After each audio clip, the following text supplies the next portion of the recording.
And from the beginning of Scientology in the 1950s, you can pick any Scientology book. You will find statements in there, and I'm sure Mr. Gard even will admit this. Mr. Hubbard, from the beginning of the days of Scientology, stressed that hypnotism in its essence is a destructive subject and shouldn't be used, and every procedure you'll ever find in Scientology it stresses that hypnotism is nothing like anything to be used in Scientology. Okay, so Mary's had her hand up for quite a while. Sorry. Hello there. What do you want to say? Yes. Hi. Just to sort of calm things down, I don't know anything about the Church of Scientology, for starters. But just for sort of general awareness, what is the very beginning? What is the sort of thing that they latch on to encourage a person to take a course and to spend £20 or whatever? Is it an inadequacy within the person to start with? I've told you, it's a promise of self-improvement. That's the hook do they on do they lodge into your inadequacy hook. To start with? Well, Willie, can you explain it then? Yes. What I would say is that in the early 80s I spent some time with the Moonies in California, and I went up and investigated some of their techniques, and it does worry me some of the similarities I see here, and that is that, at the latter part of the 20th century, the established church is breaking down on the fringes, and people are looking for something to fulfill this sort of sensuous spirituality they have inside. And often these people are young, vulnerable and questioning. And these people, and I'm particularly referring back to Unification Church, but I do see some similarities here, come along with a very simplistic answer, right? And they attack these people in the way they're most vulnerable. The Moonies did it through love bombing. Lots of attention, make them feel comfortable. It's like a religious Tupperware party. They make it much more easier to say yes than to say no. And I would say that mirrors the experience listening to Mary, because she was probably at that stage. She said already that she's not a practicing Catholic.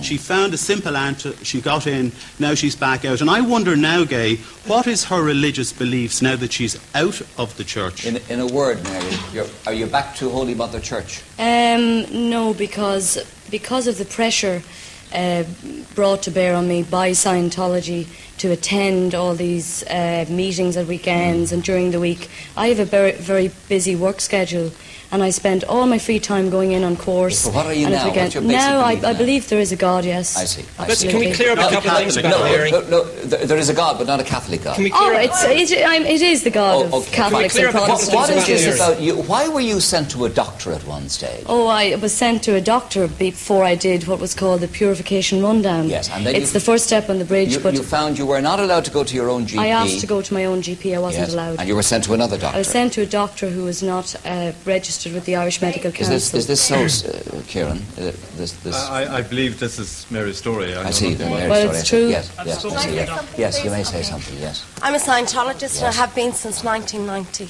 Okay? Yes. I did the Purification Rundown and I went to my local doctor. There was no question of where you go. Well, I didn't have that experience, Siobhan. Okay. But Scientology as a religion, right? I was brought up a Catholic as well. I didn't drop my Catholicism. What I did, and I found out for me, was lots of answers that I had about things in my life for me. So, basically, I didn't drop the idea of God, because I still believe in God. Are you a Catholic? I believe in God. It doesn't mean that it's Jesus Christ. Are you a Catholic? No, I do not practice Catholicism. You a I'm a Scientologist. I use Scientology in my life to help me and to help my family. That is not true. Scientology respects all religions. You do not have to change your religion to be a Scientologist. Which is not compatible you can with still go Christianity. to your church of whatever you do. Okay, well, maybe Mike Gard can throw some light on that. Yes, Mike. In our work in the Dialogue Centre, we have been having a lot of people, all of these groups. People, and I would have to say, first about the personality test, it was developed by a merchant seaman. It wasn't done in Oxford, certainly. Yeah. Certainly, if you had a Ballymun test, not very many people would tend to do it. With all due respect, and the actual reality is that it's borrowed from the Johnston temperament test. So if they don't know the background, they should perhaps do some research. My evidence is that it was done by a merchant seaman. Second point, we talked about the character of the founder. This person was an inveterate liar. Okay. He was bingo. Secondly, Mike, he was in fact involved in sex magic practices. You know what? One thing you have to understand. One of the main experts in American religion. This is not a new conversation. Mike Gard and I have had this conversation. I don't know how many times. So I haven't had a conversation with you at all. You've had a bunch of conversations with me sorry. in your own office, Mike. So if I could finish my point before You won't finish with that rubbish, because I tell you, your source... He basically was a con man. And he also was involved with Your sex magic, which is trying to create a baby on the basis of a fellow called Aleister Crowley. Where's the proof of this? This is in writing, and he actually in one of your lectures, the Philadelphia lecture series, he very carefully suggests, I have a recording of it if you want to hear it, where he actually says, Aleister Crowley, my great friend, and he is involved with that process. He took off with this fellow's money. And the last question I'd like to ask is to the mission holder here, Mr. John Keane. Could you ask him how many times has he taken young people, sometimes older people, for a walk to a bank in the vicinity of Middle Abbey Street over the last 10 years? That's very, very interesting. I'm surprised you didn't have short-circuit TV trying to follow me, you know? We have at least 10 answering your people who've question given now, me that Mike. experience. Just let me answer the question, right? Because many times you come into my centre, I don't talk to you. I leave it to Gerard Ryan, and I'm very busy with what I do. But I state one thing, you know, if I walk up with those people, I've listened to them, and I'm not knocking what anyone here in this country is doing. 1 second, please. How many times I'm trying you to walk to answer the the bank? question that you put to me. How many times? I'm trying to answer the question. Can I answer it?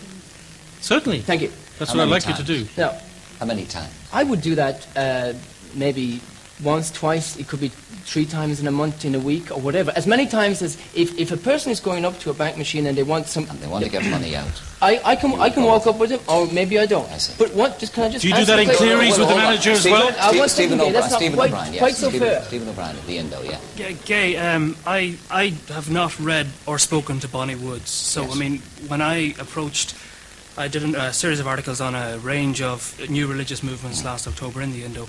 And as the Church of Scientology was across the road from the Indo, I decided, well, let's start there. And the question of money kept cropping up. The people I spoke to Gerard Ryan, who's on your panel tonight, and I spoke to a former Scientologist, and the question of money kept coming up. Now, Gerard confirmed to me in the office that they have applied to the... I asked them if they'd applied, I understood they'd applied to the Revenue Commissioners for charitable status in Ireland. Exemption. For tax exemption from income tax, property tax, probate tax, stamp duty, a whole range across the board. You don't have to register for VAT. And he said, and I just checked my notebook tonight before he came out, he said, we've either got it or we're working on it or we're trying to sort it out. So I'd be interested when I'm finished talking if somebody could tell me if you have got charitable status from the Revenue Commissioners. We'll give you the scoop. Got tax exemption? No. Sorry, do you mean it was turned down or you haven't applied for it? No, it's still being examined. Yeah, still. You know, Gay, I'd like to, if we could just... Okay, let Peter give us a reaction to everything he's heard. Okay, I'd like to just bring things back a little bit. You would say it's all a mishmash of untruths and lies and... Well, not necessarily. There's a few things that really need to be sort of drawn into perspective. Yes. You know, every now and then we say something and all the audience laughs, and I can understand your reaction, you know, because it might seem a little bit funny. But I'll tell you what, the issue of the concern of families when one member gets into a new religion, it's not really that funny. And despite the fact that, you know, PJ and I might be sitting on opposite sides of this little debate, it's not an easy situation, but there's a couple of things that should be made really, really clear. Every conversation I've ever had with John up there in the audience, or PJ here, or Mike, Mary, any of the other members of the Phelan family who I'm sure are here. Yes. Every single conversation I've had from the beginning of this whole debate that we've been in has been to tell them that anything I can do to help sort out the situation, I'll do. I've gotten with Tony, I've said to Tony, we've got to work out some way to get your family to understand what you're doing and why, and at least just say to Tony, PJ, I'll tell you this right now, and the other Phelans here, if you would just say to Tony, we don't like what you're doing, we don't agree with what you're doing, we don't like Scientology, but it's your choice, you're an adult, you can go ahead and do it. That would be absolutely the end of this. It would be the end totally. But they refuse to do it. This, have you? Sorry, absolutely they haven't. Okay. Let me just finish, because there's one other point I wanted to make. Let me finish one other point. There's one other point I wanted to make. Every time that any of the Phelans have contacted me, I've tried to help and I've offered to help. The very first letter I had from PJ, and there have been a number of them since, were written in this language. Unless you meet our demands, we will, and that's an exact quote, isn't it, PJ? I don't think so, but maybe. Well, I've got